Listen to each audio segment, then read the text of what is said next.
Assalamualaikum warahmatullahi wabarakatuh. Kepada yang terhormat Bapak Ibu penguji uji kinerja UKM PPG batch 4 tahun 2025. Perkenalkan, nama saya Faisal Afif dengan NIM 25011131402, merupakan mahasiswa PPG Daljak batch 4 LPTK UIN Maulana Malik Ibrahim Malang. Pada hari ini, Senin tanggal 19 Januari 2026, saya akan melaksanakan praktik pembelajaran dalam rangka penilaian uji kinerja dengan mata pelajaran Sejarah Kebudayaan Islam, materi pokok, peristiwa peletakan kembali Hajar Aswad di kelas 3 MI Falahiyah Kandalan Tujuh Bojonegoro. Selamat menyaksikan. Assalamualaikum warahmatullahi wabarakatuh. Waalaikumsalam warahmatullahi wabarakatuh. Selamat pagi anak-anak. Bagaimana kabarnya? Alhamdulillah. Kita wajib bersyukur ya atas keadaan kita. Kita telah diberikan keadaan sehat sehingga kita dapat berangkat sekolah lagi. Seperti kemarin-kemarin kita berangkat sekolah, kita bisa belajar menuntut ilmu dengan harapan semoga kita menjadi anak yang anak yang soleh dan solehah, anak yang pintar, berguna bagi agama dan bangsa. Oke anak-anak, hari ini adalah hari Senin tanggal 19 Januari 2026. Hari ini Pak Abdul akan menyampaikan pelajaran SKI. Sebelum pelajaran kita mulai, mari kita membaca doa dulu bersama-sama. Ayo ketua kelas berdiri dan memimpin doa seperti biasanya. Silakan. Doa dulu. Bismillahirrahmanirrahim. Alhamdulillahirabbil alamin. Arrahmanirrahim. Maliki yaumiddin.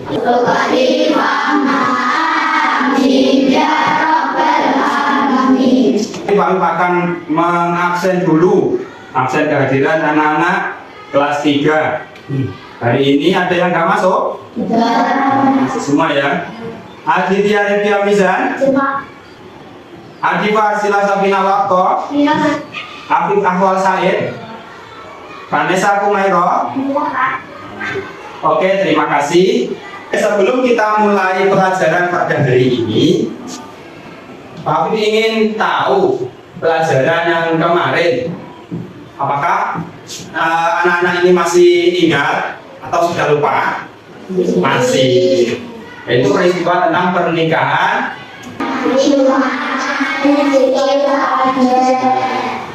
Kenapa Siti Khadijah itu tertarik kepada Nabi Muhammad?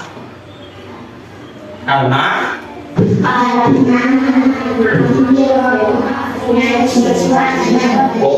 karena Nabi Muhammad itu punya sifat-sifat yang sangat mulia, yang sangat baik.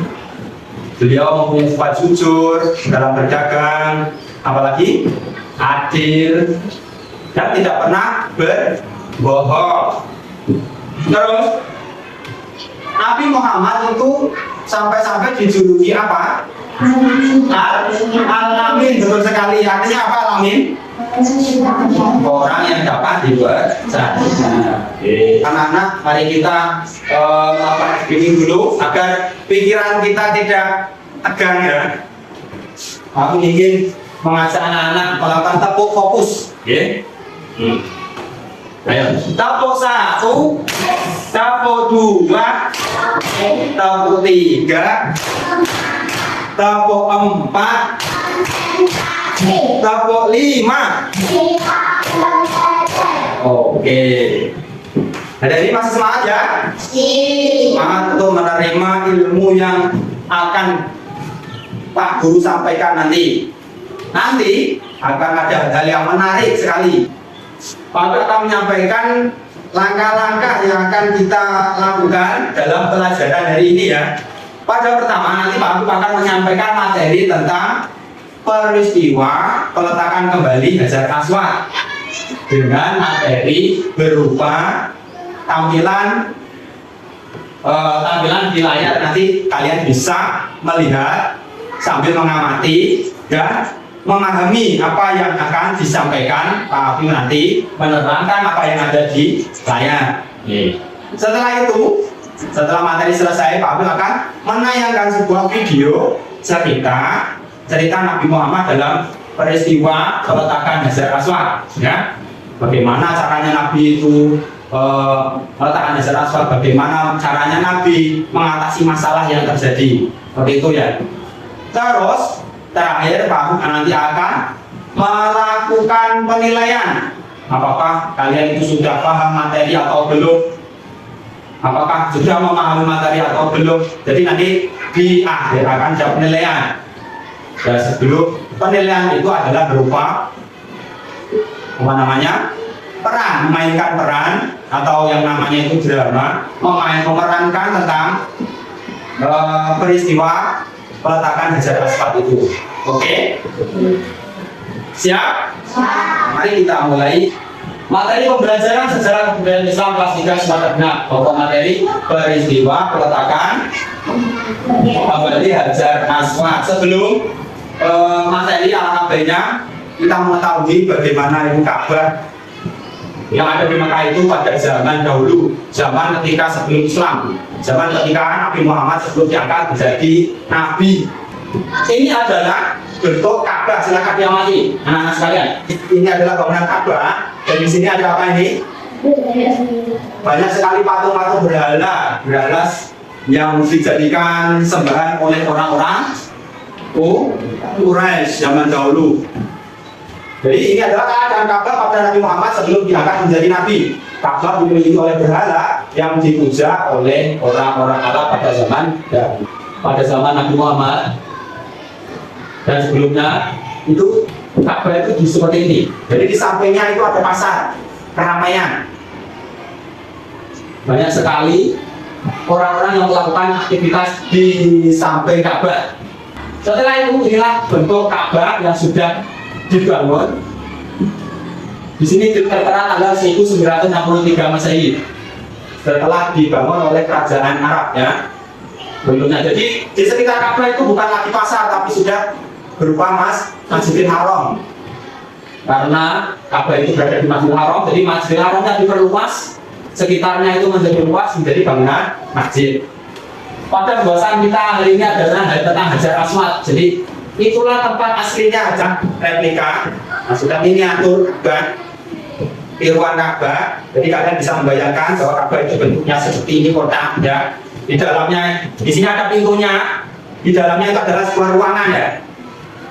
Ini Ka'bah itu adalah batu yang disusun seperti ruangan, pintunya kotak. Nah, di samping pintu seperti ada di video ini adalah tempat peletakan Hajar Aswad. Jadi kisah peletakan kembali Hajar Aswad. Nah, bacakan ya. Saat Nabi berumur 35 tahun terjadi perombakan Ka'bah oleh para pemuka Quraisy. Jadi Ka'bah itu pernah dirombak itu dibangun kembali oleh para pemuka. Para pemuka itu adalah ketua suku, kepala suku kafir Quraisy ya. Mereka membangun kembali Ka'bah yang roboh karena banjir bandang yang meluap hingga ke Baitullah.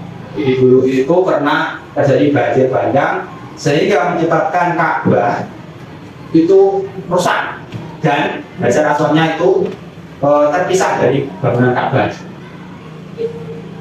Saat itu Ka'bah masih menjadi tempat untuk menyembah berhala seperti yang tadi. Meski demikian, para pemuka Quraisy hanya menerima harta yang baik untuk pembangunan. Itulah kebaikan orang-orang Quraisy pada zaman dulu. Walaupun mereka menyembah berhala, tapi mereka membangun Ka'bah itu adalah dari hasil kerja keras mereka, bukan dari harta yang haram. Misalnya dari rampasan, dari merampok atau berjudi, bukan dari hasil-hasil itu ya, tapi hasil dari bekerja. Jadi orang-orang dulu, orang Quraisy itu sudah memuliakan Ka'bah, menganggap bangunan Ka'bah itu adalah bangunan yang mulia. Setelah pembangunan Ka'bah sudah selesai, terjadi perselisihan antara pemuka kaum Quraisy dalam hal siapa yang paling pantas untuk meletakkan Hajar Aswad pada tempatnya. Dan para ketua, para kepala suku, orang suku Quraisy, para kepalanya itu ada banyak sekali. Mereka itu bertengkar, oyoh-oyohan, saling berebut ingin meletakkan kembali Hajar Aswad ke dalam tempatnya, karena menganggap bahwa itu adalah pekerjaan yang paling mulia. Orang yang paling akan paling mulia ketika meletakkan kembali Hajar Aswad itu, maka dari itu mereka sampai berebut, ya. Terus perselisihan itu berlanjut selama 4 atau 5 hari. Akhirnya Abu Umayyah bin Al-Mughirah Al-Makhzumi, ia berkata mengusulkan untuk membuat sayembara. Besok siapapun yang pertama kali memasuki Baitullah dari pintu Bani Saiban, maka dia berhak untuk meletakkan Hajar Aswad. Keesokan harinya Allah menghendaki Nabi Muhammad Shallallahu Alaihi Wasallam sebagai orang yang meletakkan Hajar Aswad. Dengan penuh kebijaksanaan Muhammad meminta agar digelar sebuah kain dan meletakkan Hajar Aswad di atas kain tersebut. Nabi Muhammad itu tidak mau langsung meletakkannya sendiri. Dia tahu masalahnya. Orang-orang kepala suku Quraisy itu berebutan ingin meletakkan kembali ke tempatnya. Nabi Muhammad memiliki solusi cerdas agar semua orang itu bisa ikut andil dalam mengembalikan Hajar Aswad ke tempatnya dengan cara menggelar sebuah sorban. Hajar Aswad itu diangkat oleh Nabi, diletakkan ke atasnya, kemudian para pemimpin suku memegang ujung-ujung sorban, ya. Satu orang memegang di sini, satu orang memegang di sini, di sini, dan mengangkat secara bersama-sama. Setelah itu mendekatkannya kepada pintu tempatnya Ka'bah, terus Nabi Muhammad mengambil dan meletakkannya ke dalam tempat Hajar. Kira-kira caranya Nabi Muhammad itu sangat bijaksana sekali apa tidak? Sangat bijaksana, sangat adil apa tidak? Terus bagaimana perasaannya orang-orang Abu Quraisy? Apakah senang? Apakah tidak terima? Mereka senang sekali dengan keputusan Nabi Muhammad, menganggap Nabi Muhammad itu adalah orang yang bijaksana. Gambarannya itu seperti itu. Untuk posisi Nabi Muhammad, dan itu adalah pemimpin-pemimpin suku mengangkat batu Hajar Aswad dengan sorban yang digelar secara bersama-sama. Itu menunjukkan sikap adil. Nabi Muhammad adalah orang yang bijaksana dalam memutuskan sebuah setelah kalian dengarkan dan kalian lihat dari tampilan yang ada di layar ini, apakah sudah paham? Dari sebuah tayangan yang kalian lihat dalam video, dalam layar, apakah ada yang ditanyakan? Oh, silakan, Zedar. Apa? Ya, kenapa? Hajar Aswad kenapa warnanya? Oh, kenapa Hajar Aswad itu warnanya hitam? Ada di sini anak-anak ada yang sudah tahu kenapa alasannya Hajar Aswad itu warna hitam? Belum? Sudah? Oke, silakan ya, coba dijawab. Oke, katanya Kanala, Hajar Aswad itu kenapa warna hitam? Karena Hajar Aswad itu dicium oleh orang yang mempunyai dosa, dosanya menempel sehingga warnanya menjadi hitam. Itu jawabannya ya. Sudah dipahami Mas Hajar ya? Terima kasih Kanala ya. Oke, pada tahap selanjutnya pelajaran kita, Pak Guru akan menampilkan video kisah ya. Ini adalah kisah Nabi Muhammad, bagaimana awalnya sampai meletakkan batu Hajar Aswad pada tempatnya. Kisah Nabi Muhammad Sallallahu Alaihi Wasallam, renovasi Ka'bah. Kota Mekah pernah dilanda banjir bandang. Pada saat itu usia Muhammad 35 tahun. Ka'bah yang merupakan bangunan suci di Mekah turut terendam air bah. Bencana tersebut menyebabkan kerusakan parah pada dinding Ka'bah. Akhirnya terjadi kesepakatan untuk merenovasi Ka'bah. Sedangkan Muhammad berperan besar dalam peletakan Hajar Aswad. Muhammad dan Khadijah hidup dengan pergaulan yang baik dalam balutan kasih sayang. Setelah menikah dengan Khadijah, orang-orang Mekah semakin menghormati Muhammad. Namun tidak ada yang berubah. Beliau tetap rendah hati, suka menolong, tidak pernah menunjukkan kemarahan. Berbicara sedikit, dan apabila berkurang yang dikatakannya hanya kebenaran. Jadi bangunan sudah selesai. Setelah itu kita tunggu sampai esok hari. Apabila tidak ada buruk yang terjadi, maka kita lanjutkan tugas ini sampai selesai. Ya, kami setuju. Perombakan Ka'bah ini merupakan perbaikan dari hasil kerja keras Nabi Ibrahim alaihissalam dan Nabi Ismail alaihissalam. Muhammad turut serta dalam perbaikan Ka'bah dari awal penghancuran bangunan dan hari-hari berikutnya. Kita harus memberikan proyeksi sekaligus membangun pintu baru. Hitam atau biasa disebut Hajar Aswad di sudut timur. Pada saat inilah terjadi perselisihan antar kabilah. Masing-masing kabilah merasa lebih berhak meletakkan Hajar Aswad pada tempat yang semula dibanding kabilah lainnya. Perselisihan ini terjadi hingga 4 hari tanpa ada keputusan. Sampai akhirnya muncul seorang tua bernama Abu Umayyah bin Al-Mughirah menawarkan jalan keluar. Beliau adalah sosok ketua yang dihormati di kalangan pembesar Mekah. Wahai saudara-saudaraku, berikan kepada kalian. Serahkan keputusan kalian kepada orang yang pertama kali masuk dalam hidup sama. Orang-orang setuju dengan usulan Abu Umayyah. Mereka pun menanti siapa yang kira-kira datang pertama kali. Rasa penasaran tersemat juga dari masing-masing kabilah. Lihat, ada seseorang yang datang. Benarkah? Mari kita lihat siapa itu. Oh, dia Muhammad, pemuda Arabi. Kami rela dengan keputusannya. Dia yang terbaik.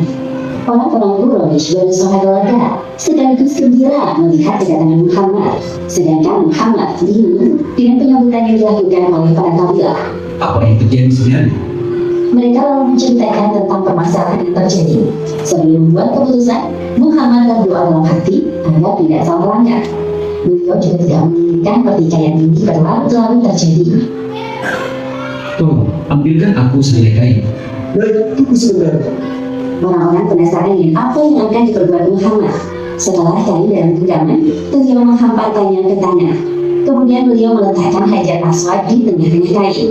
Untuk setiap pemimpin dari masing-masing kabilah, dipersilakan untuk membelah ujung kain ini. Kemudian mereka bersama-sama mengangkat Hajar Aswad menggunakan selai kain dan Muhammad bertugas mengembalikan Hajar Aswad ke tempatnya semula.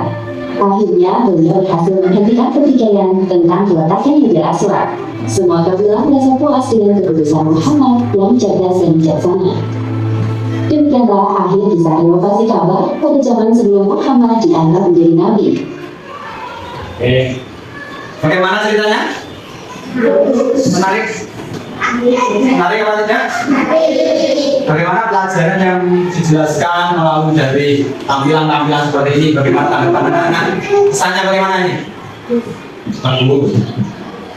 Jadi anak-anak bisa membayangkan seperti sedang mengalami langsung peristiwa itu, ya kan? Selanjutnya, setelah menonton video, setelah mempelajari materi yang tadi Pak Wim sampaikan, anak-anak sekarang Pak Guru tugaskan untuk bermain peran. Ini termasuk penilaian bagaimana sikap kalian itu mempraktekkan atau memerankan sebuah tokoh dalam peristiwa peletakan Hajar Aswad seperti yang setelah kalian tonton tadi. Pak Wim akan memilih dari tiap kelompok ini, 3 kelompok ini kan, satu kelompok ini anaknya ada 5, yang 4 anak itu menjadi kepala suku, yang 1 anak menjadi Nabi Muhammad. Ya seperti itu. Nanti akan memeragakan bagaimana caranya kisah tadi meletakkan kembali Hajar Aswad dalam tempat asalnya. Ini kelompok pertama, ini kelompoknya Mbak Nala, Mbak Nawa, Mbak Nadia, Mas Romi dan Afif dan Reda masuk ke depan untuk memperagakan. Nanti Pak Afif yang membacakan cerita, kalian yang memerankan. Ayo, dari sini. Romi menjadi berperan sebagai Nabi Muhammad di sini. Terus Reda di sini. Sini. Brenda di sini, kalau belakangi penonton di sini. Terus ini menjadi kepala suku. Jadi anak 4 ini menjadi kepala suku. Menjadi kepala suku yang saling bertengkar nantinya ya. Terus nantinya adalah Nabi Muhammad memberikan solusi. Pada suatu hari maka dilanda banjir bandang sehingga membuat Ka'bah itu rusak. Dan Hajar Aswad itu keluar dari tempatnya karena terseret air banjir. Terus setelah pembangunannya selesai, ternyata mereka berebut ingin siapakah yang ingin meletakkan Hajar Aswad itu. Mereka saling berebutan. Oke. Terus ada seorang dari mereka yang mempunyai usulan, yaitu Abu Umayyah mempunyai usulan bahwasanya siapa yang masuk ke dalam Baitullah pada hari ini, pada hari besok, yang pertama kali masuk Baitullah akan menjadi orang yang meletakkan Hajar Aswad di atas tanah. Ya silakan dipraktekkan. Oke, memerhatikan mengambil sebuah sorban. Terus dibuka di lebar secara bersama-sama. Ya, dibantu. Dibentangkan di atas tanah. Kemudian Nabi Muhammad meletakkan batu Hajar Aswad ke atas sorban. Silakan.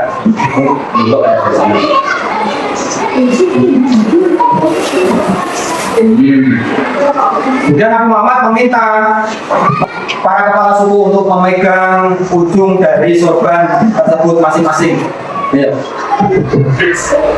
Kemudian Nabi menyuruh untuk mengangkat sampai ke dalam tempat Hajar Aswad diletakkan. Ya.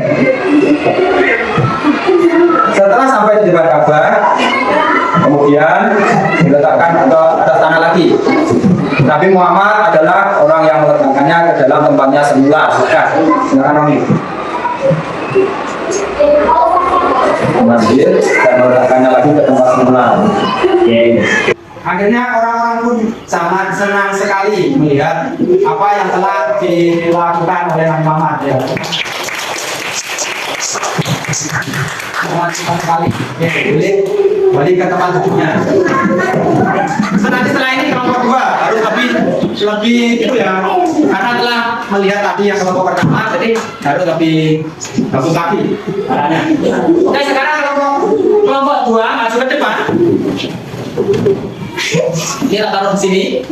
Pada suatu hari, para kepala suku bertengkar, berebut, merebutkan untuk meletakkan Hajar Aswad ke dalam tempatnya. Ayo.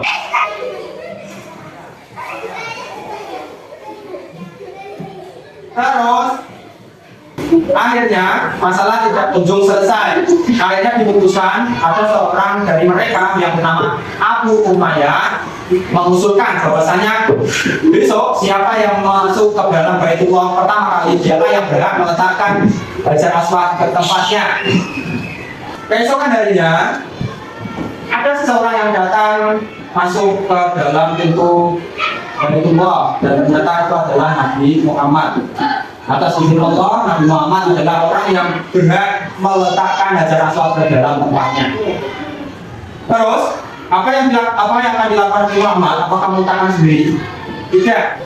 Nabi Muhammad tidak ingin meletakkannya sendiri, tetapi mempunyai solusi, yaitu dengan menggunakan sebuah sorban.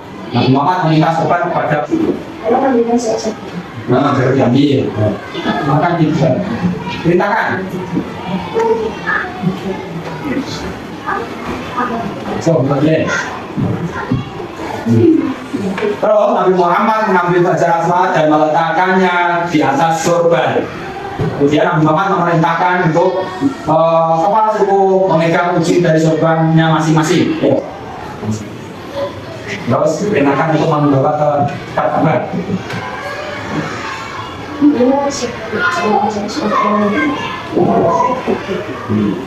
Hajar Aswad dengan dibawa di dekat Ka'bah, kemudian sampai di depan Ka'bah kita lagi. Kemudian Nabi Muhammad mengambil Hajar Aswad dan diletakkannya ke tempat asal. Semua orang yang ada di sekitar dan kepala suku semuanya senang dengan keputusan Nabi Muhammad. Mereka semua bahagia karena tidak ada yang merasa dirugikan. Silakan kembali ke tempatnya.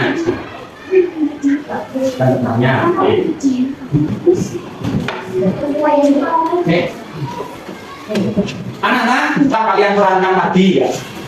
Dalam peristiwa peletakan kembali Hajar Aswad dan Nabi Muhammad dengan cara membuat solusi seperti itu. Bagaimana tanggapannya anak-anak? Apakah cara Nabi Muhammad itu sangat tepat? Sangat tepat sekali. Nah, mengapa?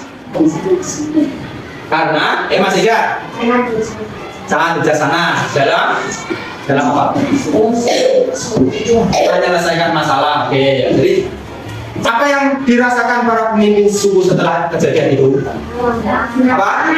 Senang, mereka semua sangat senang dan menerima keputusan dari Nabi Muhammad. Apakah ada yang merasa dirugikan? Ya, semuanya merasa sudah membantu, ya, saling membantu. Kita sudah merasa meletakkan Hajar Aswad ke dalam tempatnya. Ini tempatnya Hajar Aswad sini ya.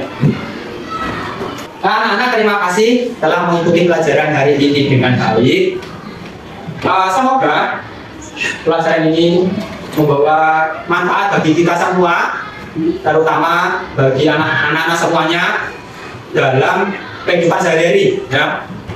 Dengan cara meniru atau meneludani sifat-sifat Nabi, cara Nabi memutuskan masalah, musyawarah dan lain-lain, kita terapkan ke kehidupan sehari-hari, ya. Contohnya, kita kasih contoh. Ada temanmu, 2 orang temanmu yang sedang bertengkar di dalam kelas. Terus kamu, apa sikap kamu? Yang akan kamu lakukan itu apa? Melerai, betul. Terus, agar mereka tidak marah-marah lagi, pertengkaran itu tidak berlanjut, apa yang kamu lakukan? Pertama, mencari solusi dari penyebab pertengkaran. Ditanya dulu, ya, kenapa kok bertengkar, ada apa? Belum menjawab. Itu loh Pak, pensil saya diputuskan, ujungnya ini. Pensil saya diputuskan, terus tidak Pak, saya tidak sengaja, ya lain kan gitu ya. Akhirnya terjadi keributan itu. Terus langkahmu apa? Solusimu apa untuk menyelesaikan masalah itu? Mas Romi, apa solusi Anda? Bagaimana? Karena yang patah ujungnya, betul. Meminta yang memutuskan tadi untuk merauhnya kembali, membantu merauhnya kembali dan menyerahkannya ke yang punya pensil. Sehingga orang yang punya pensil itu sudah tidak marah lagi, sudah menerima keputusan itu. Akhirnya mereka kembali berdamai, terus saling bermaaf-maafan. Itu namanya solusi. Jadi kalau ada masalah yang terjadi, kita harus berpikir cara yang tepat apa, ya. Mencontoh tadi tindakan Nabi Muhammad agar orang-orang kepala suku Quraisy itu tidak bertengkar lagi. Bagaimana caranya? Dengan cara yang sangat bantu sekali, yang sangat tepat tadi, seperti yang dicontohkan Nabi. Bisa ya? Sekarang Pak Guru ingin memberikan sebuah tugas untuk Pak Guru nilai sebagai penilaian akhir, ya, sebagai penilaian akhir dari kegiatan pembelajaran hari ini, ya. Lembar kerja peserta didik tentang materi. Ini untuk mengukur seberapa kalian dalam memahami materi yang telah kami sampaikan tadi, ya. Jadi masing-masing anak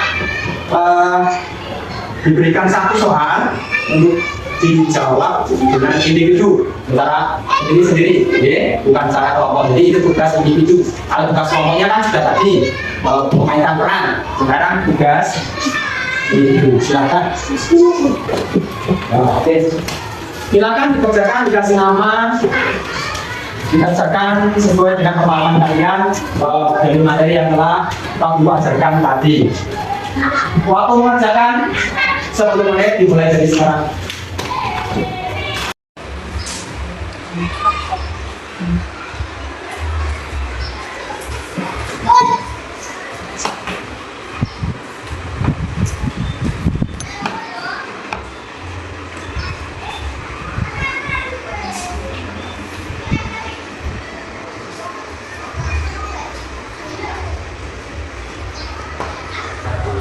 apabila ada yang perlu ditanyakan, anak-anak bisa menanyakan.